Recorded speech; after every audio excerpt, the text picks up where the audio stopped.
Bonjour, bonjour à toutes et à tous, bienvenue sur KTV, Kwezi FM, le 106.9, pour un temps de parole toujours en direct, à la radio et à la télévision. Ça fait longtemps qu'il n'est pas venu sur ce plateau, et forcément, dans la rédaction, on se disait, mais qu'est-ce qui se passe?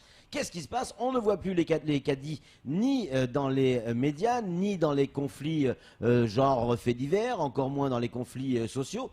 Ont-ils disparu de la surface de Mayotte? Pas si certain. Il est avec nous, El Malmoun. Bonjour. Bonjour Patrick, bonjour. C'est toujours un plaisir de vous retrouver, surtout cette humeur contaminante que vous avez, et puis votre sérieux dans le traitement des, en tout cas, des informations. Merci d'avoir accepté notre invitation. On vous a fait venir parce qu'on a une question toute simple.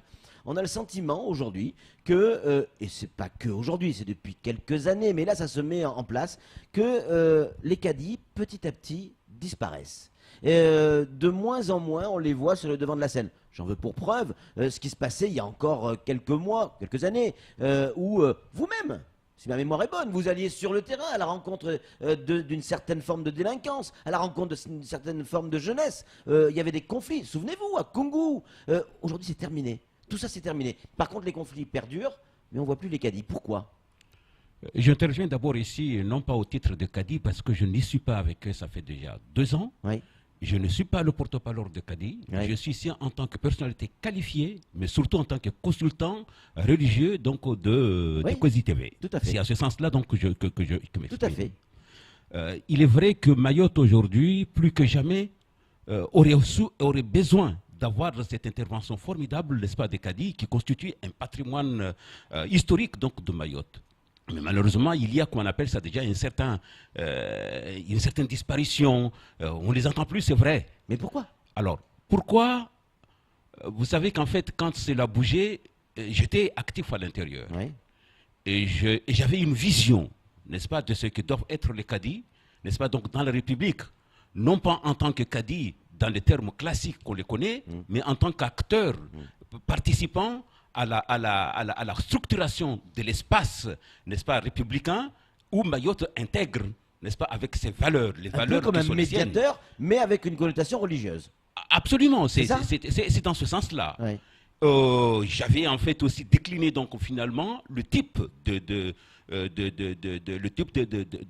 médiation cadiale. Qu'est-ce que ça signifie? Ça n'a rien à voir avec la médiation que nous avons aujourd'hui, mais c'est une médiation particulière qui intègre à la fois les traitements des conflits de la société en exploitant les connaissances religieuses et la conscience et l'esprit qui est véhiculé, n'est-ce pas, pour en principe intervenir dans plusieurs aspects. Est-ce que ça marche, El Mamoun, ça vraiment? Ça marche parce qu'aujourd'hui, je ne veux pas vous citer, je suis sollicité d'une façon extrêmement importante par des grosses sociétés qui ont des difficultés avec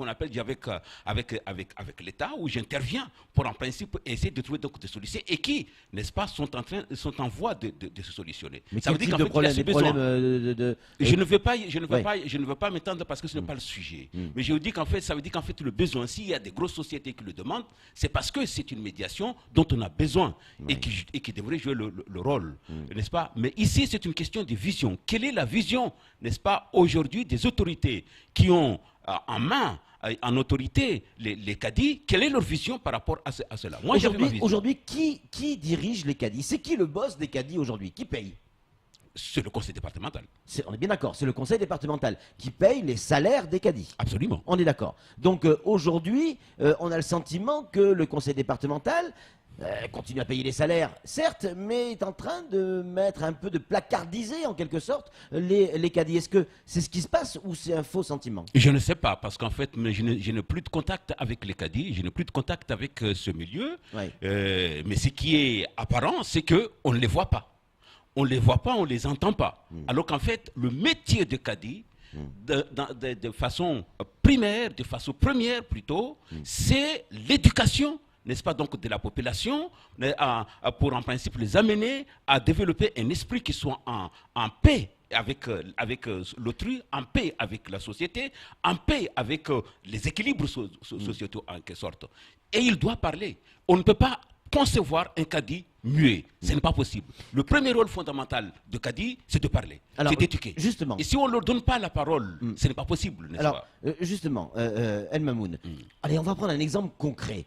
Et dites-nous qu'est-ce que vous feriez ou qu'est-ce que devraient faire les caddies. Exemple, On est à Kahani, les parents d'élèves n'en peuvent plus de cette violence. Il y a des bagarres devant les écoles, il y a des élèves cagoulés qui s'en prennent au bus, à des élèves à l'intérieur des bus, au portail de l'école, ici à Kaweni, aux caméras de surveillance. Et c'est des villages, des jeunes issus de certains villages qui s'affrontent. C'est une évolution sommitale. Ok. Qu'est-ce que les sommitale. cadis ou qu'est-ce qu'un religieux peut faire pour régler le problème s'il peut régler le problème? Alors, Par exemple. c'est d'abord par l'éducation. Quand je dis l'éducation, c'est l'éducation grand E. Celle qui, effectivement, éveille l'esprit endormi de l'appartenance à une religion de paix, de tolérance et d'éducation. Qui s'est endormi et qui a laissé place à l'aspect humain qui est la violence, en fait. La violence, n'est-ce pas, contre finalement tout ce qui apparaît comme étant incompatible avec sa propre vision. Et les jeunes qui sont aujourd'hui abandonnés, n'est-ce pas, depuis le plus jeune âge, par le village, par le maître coranique, par ce qu'on appelle déjà les parents, n'est-ce pas, sont livrés à eux-mêmes et ne trouvent de vie que dans l'école. Alors ça, on l'entend tout le temps, on le sait. Mais qu'est-ce qu'on fait? Ça veut dire quoi? Que le cadi doit aller voir les parents, doit aller voir les gamins? Comment enfin, concrètement il faut donner de la force oui. au premier pôle d'éducation qui est l'école coranique. D'accord. Et comment? Il faut tout reprendre à la base, en fait. Tout là. à fait. Il faut lui donner ça avec, non pas tout simplement donner l'école coranique de la force, mais en le mettant en connexion avec l'éducation nationale. Ça veut dire quoi? Ça veut dire qu'aujourd'hui, il faudrait que l'école coranique puisse avoir à surveiller, n'est-ce pas, les enfants qui viennent, donc la préparation,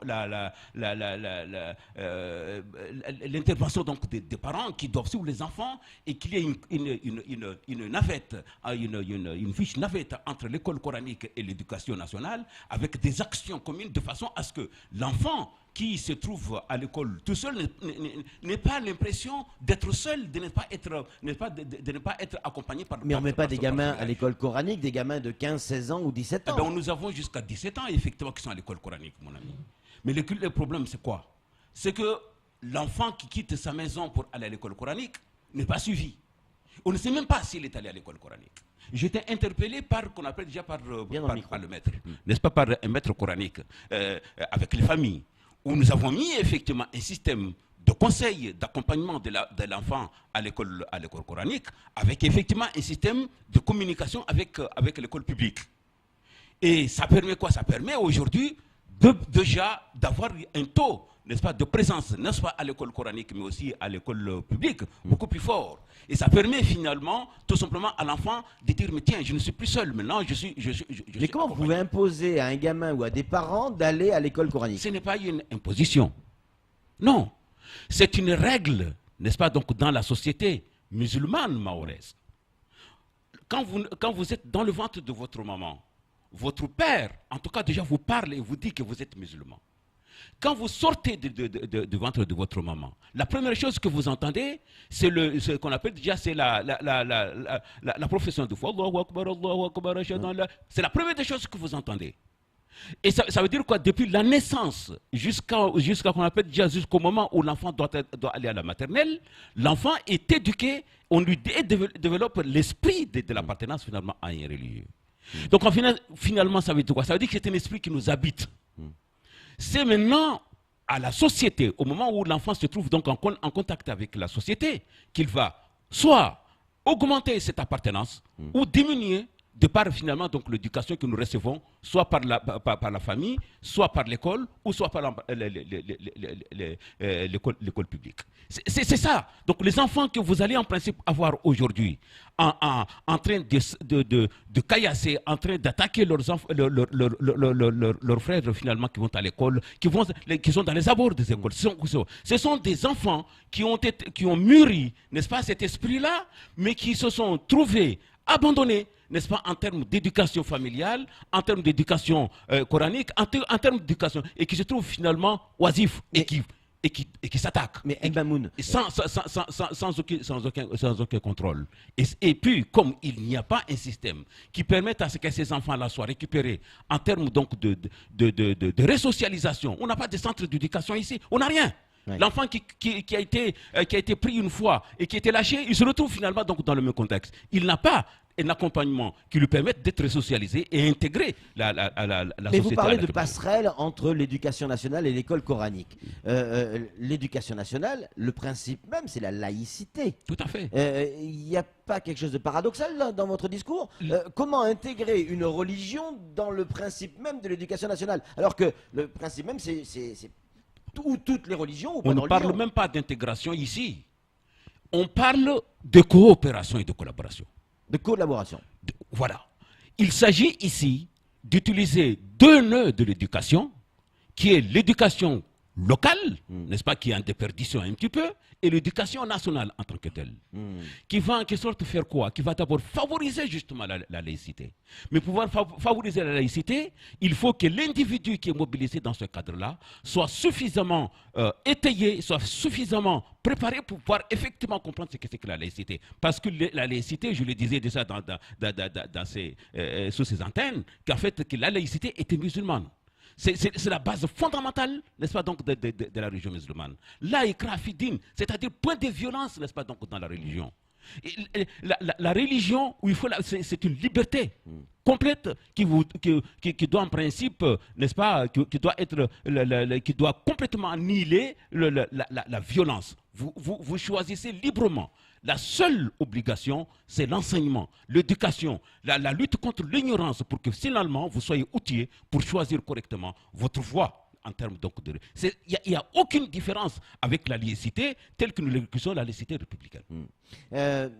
La religion, aujourd'hui, on aura peut-être l'occasion d'en parler d'ici la fin de l'année, avec ces fêtes de fin d'année.